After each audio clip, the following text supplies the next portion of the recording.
আসসালামু আলাইকুম। ধরেন আপনার এলাকায় এই মুহূর্তে আপনার পাশ দিয়ে বয়ে চলা নদীতে একটা লাশ ভেসে উঠলো। তখন আপনি তৎক্ষণাৎ পুলিশকে খবর দিলেন যে এই লাশটাকে উদ্ধার করার জন্য, যে এই লাশটা এসে উদ্ধার করে পোস্টমর্টেম করে যে আইনগত প্রক্রিয়া আছে সেগুলো মেনটেন করার জন্য পুলিশ আসলেন। পুলিশ এসে সেই লাশটা আপনার বাসা থেকে ফর এক্সাম্পল 50 কিলোমিটার দূরে আপনার সদর হসপিটালে নিয়ে গেলেন। সেখানে পোস্টমর্টেম করা, সেখানে হচ্ছে ডোমকে রাজি করানো, তারপর হচ্ছে জানাজা, দাফন কাফন, এই প্রত্যেকটা কার্যক্রম পুলিশ নিজে উপস্থিত থেকে করলেন বা করেন। এটাই, পুলিশ ছাড়া এই কার্যক্রমগুলো কেউ করে না। অথবা কেউ হারিয়ে গেলেন, অথবা কেউ আত্মহত্যা করলেন, এই যে কার্যক্রমগুলোকে আমরা পুলিশকে দিয়েই হচ্ছে আমরা করতে হয়। এখন কয়েকটা প্রশ্ন এখানে। আপনার বাসা থেকে বা নদীর পাড় থেকে লাশটা জেলা সদরে নিয়ে যাওয়ার জন্য যে খরচটা হয়েছে, অ্যাম্বুলেন্স ম্যানেজ করা, ডোম ম্যানেজ করা, হসপিটালের যে খরচ, এই খরচটা আসলে কে দেয়? এই খরচটা দেয় হচ্ছে সেখানে নিয়োজিত যিনি দায়িত্বপ্রাপ্ত এসআই, কনস্টেবল বা যিনি যান, পুলিশের যে সদস্য যান, তাকেই কিন্তু এই খরচটা বহন করতে হয়। যেই 10-15 হাজার টাকা খরচ হয়, তাকে এই খরচটা বহন করতে হয়। যদিও সরকারি নিয়ম আছে যে এই খরচটা ফেরত দেওয়া হয়, কিন্তু যেই টাকা খরচ হয় আর যেই টাকা ফেরত দেওয়া হয়, ফর এক্সাম্পল 10,000 টাকা যদি খরচ হয়, সেখানে ফেরত দেওয়া হয় 500, 800, 1,000, 2,000 টাকা। তো সেটা দেখা যায় খরচ হওয়ার তুলনায় প্রাপ্তির যেই ব্যবধান, সেটা দৃশ্যমান অনেক বেশি ব্যবধান। তো এই পুরো খরচটা কিন্তু পুলিশকেই বহন করতে হয়। দ্বিতীয়ত হচ্ছে, আপনি যদি আপনার এলাকার থানাগুলাতে যান, থানাগুলাতে গিয়ে যদি দেখেন যে আপনার এলাকার এসআই, কনস্টেবল বা আপনার যারা সেবা দিয়ে থাকেন যে পুলিশগুলা কোন ধরনের পরিবেশে থাকেন, আপনি বিশ্বাস করেন, যদি আপনি ওই পরিবেশটা দেখেন, আমরা ইউনিভার্সিটিতে যেভাবে গণরুমে ছিলাম, এক রুমে গাদাগাদি করে অনেকজন, ফ্লোরিং করা, শুধুমাত্র তোষকটা থাকতো, উপরে ফ্যান নাই, যথাযথ পয় নিষ্কাশন ব্যবস্থা নাই, তারপরে হচ্ছে ভেন্টিলেশন সিস্টেম নাই। এটা মানবীয় জীবন বলতে যেটা বোঝায়, আপনার থানাগুলোতে পুলিশরা সেই ধরনের পরিবেশে থাকে। এখন একটা পুলিশ আপনার ডিউটি করে এসে রাতে যদি এই ধরনের একটা পরিবেশে ঘুমায়, আমরা কি তার কাছ থেকে প্রত্যাশিত সেবা আমরা কিভাবে এক্সপেক্ট করব? মানে এটা এটা একটা মানবীয় জীবন থানাগুলাতে আসলে পুলিশের জন্য ব্যবস্থা করা হয়েছে। এত বছরেও পুলিশ এই সেবাগুলোতে, এই মৌল মানবিক পুলিশের যেই বেসিক যে সেবাগুলা, সেগুলো এখনো পর্যন্ত কিন্তু সংস্কার করা হয়নি। আপনার থানা থেকে একটা অপরাধ কার্যক্রম সংগঠিত হয়, ফর এক্সাম্পল 15 কিলোমিটার, 20 কিলোমিটার দূরে, একদিনে অনেকগুলো অপরাধ কার্যক্রম সংগঠিত একটা থানায় হতে পারে।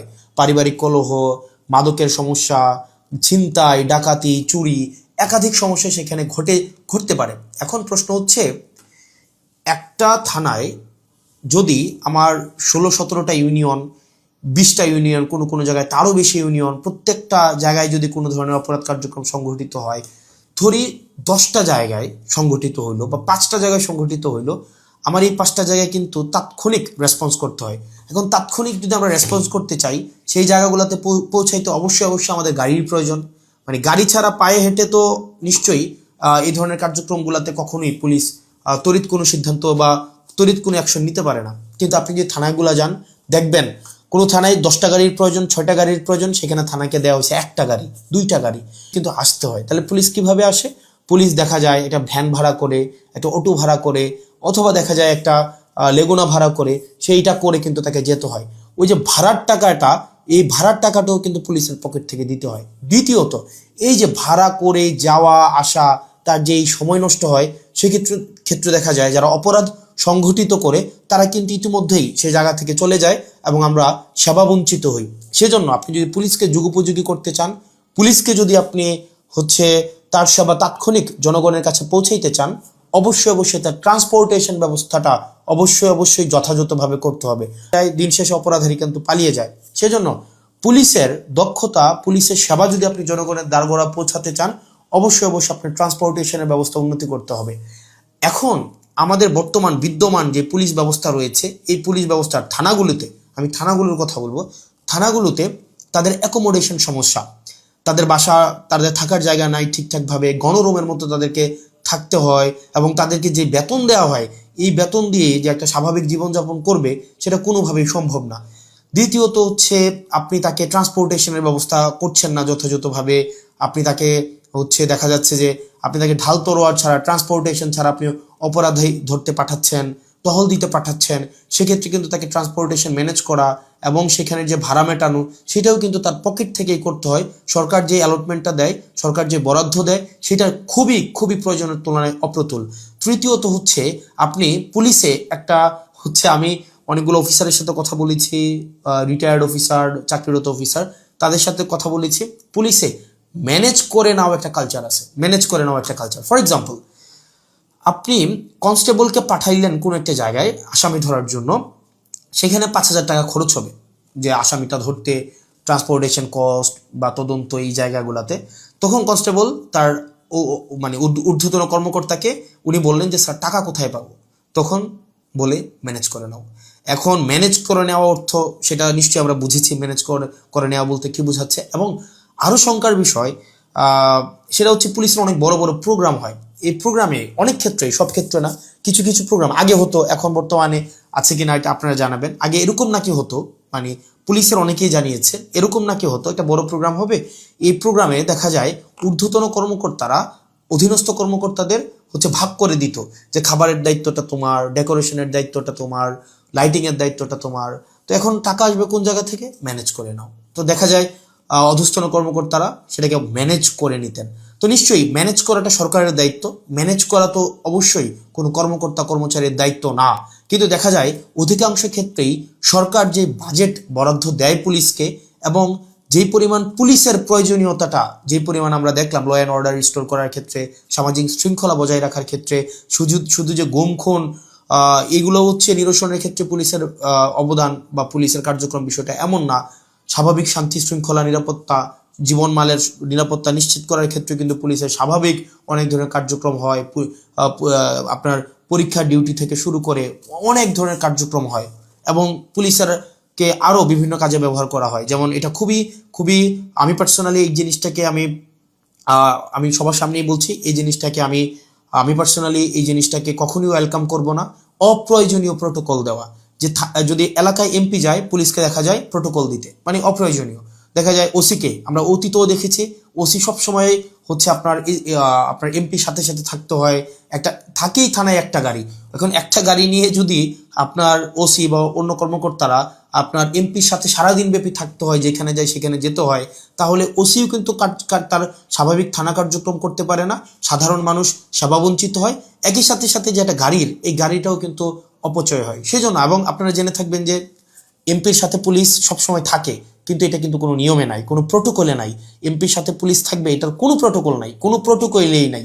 এটা হচ্ছে আগে রাজনৈতিক যে কালচার ছিল, রাজনৈতিক কালচারে পুলিশ এমপির একটু নজরে পড়ার জন্য বা একটু স্বাভাবিকভাবে এই কার্যক্রমগুলো, পুলিশকে রাজনীতিকীকরণ হওয়ার কারণে পুলিশ যে স্বপ্রণোদিত হয়ে সব ক্ষেত্রে করেছে বিষয়টা এমন না, পুলিশকে করতে বাধ্য করা হয়েছে ক্ষেত্র বিশেষে। তো সেজন্য আমরা যদি পুলিশের সেবাটাকে জনগণের দোরগোড়ায় পৌঁছাতে চাই, আমরা যদি চাই জনগণ যথাযথভাবে পুলিশের সেবাটা পাক, তাহলে কিন্তু অবশ্যই আপনি পুলিশের, বিশেষ করে থানা পর্যায়ের থানা পুলিশের, কারণ সবচেয়ে বেশি কিন্তু থানায় পুলিশকে স্বাভাবিক সাধারণ মানুষ দেয়, আপনি থানার পুলিশের অবশ্যই অবশ্যই আপনি তার আবাসন ব্যবস্থা নিশ্চিত করতে হবে, যথাযথভাবে তার বিশ্রামের পরিবেশ আপনি নিশ্চিত করতে হবে, নিরাপদ পানির ব্যবস্থা নিশ্চিত করতে হবে, খাবারের ব্যবস্থা নিশ্চিত করতে হবে, এবং তার ডিউটির এখানে একটা প্রোটোকল আপনার নিশ্চিত করতে হবে। আপনি 24/7 একটা মানুষ কখনোই, একটা স্বাভাবিক মানুষ স্বাভাবিকভাবে কখনোই ডিউটি করতে পারে না।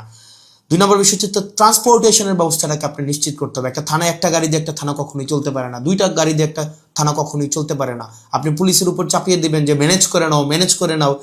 পুলিশ যখন ম্যানেজ করতে যাবে, তখনই কিন্তু জনগণ পুলিশের হচ্ছে একটা সাংঘর্ষিক অবস্থা তৈরি হয়, তখনই হচ্ছে উৎকোচ গ্রহণের হচ্ছে এক ধরনের বৈধতা মানসিকভাবে উৎপাদিত হয়। সেজন্য আমরা পুলিশকে এই ম্যানেজ করে নেওয়ার প্রবণতায় না ঠেলে দিয়ে সরকারের কাছে এই বিষয়গুলো নিয়ে আমাদের আহ্বান থাকবে বাজেট বৃদ্ধি করা, এবং সেগুলোর হচ্ছে আমাদের যে টেকনিক্যাল জায়গায় আমাদের রিসোর্স, সেখানে হচ্ছে আমাদের ইনস্টল করতে হবে।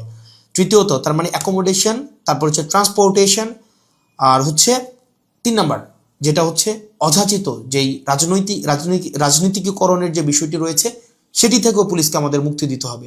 সাধারণ জনগণ এবং পুলিশের মাঝখানে কোনো মধ্যস্বত্বভোগী থাকা কখনোই উচিত না।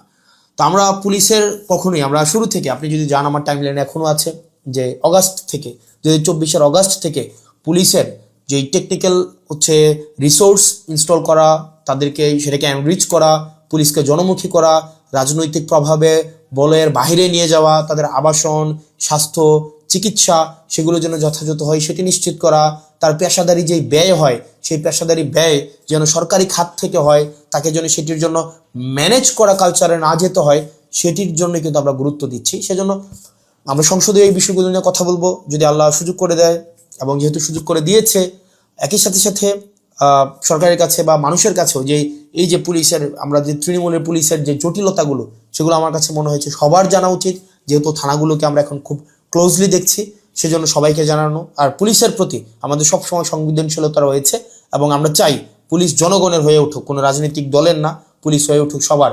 পুলিশের সাথে জনগণের সম্পর্ক থাকবে হৃদ্যতার, এবং প্রত্যেকটা মানুষ যেন ভয়হীনভাবে সেখানে অভিযোগ জানাতে পারে, এবং অপরাধী নির্মূলে পুলিশ সবসময় যেন সুদৃঢ় ভূমিকা পালন করতে পারে রাজনৈতিক যে কোনো প্রভাবের ঊর্ধ্বে উঠে। পুলিশের আবাসন সমস্যা, ট্রান্সপোর্টেশন সমস্যা, পুলিশের বাজেট বৃদ্ধি এবং পুলিশের ম্যানেজ করে নেওয়া কালচার থেকে পুলিশকে অবশ্যই মুক্তি দিতে হবে। আসসালামু আলাইকুম রহমতুল্লাহি ওয়া বারাকাতুহু।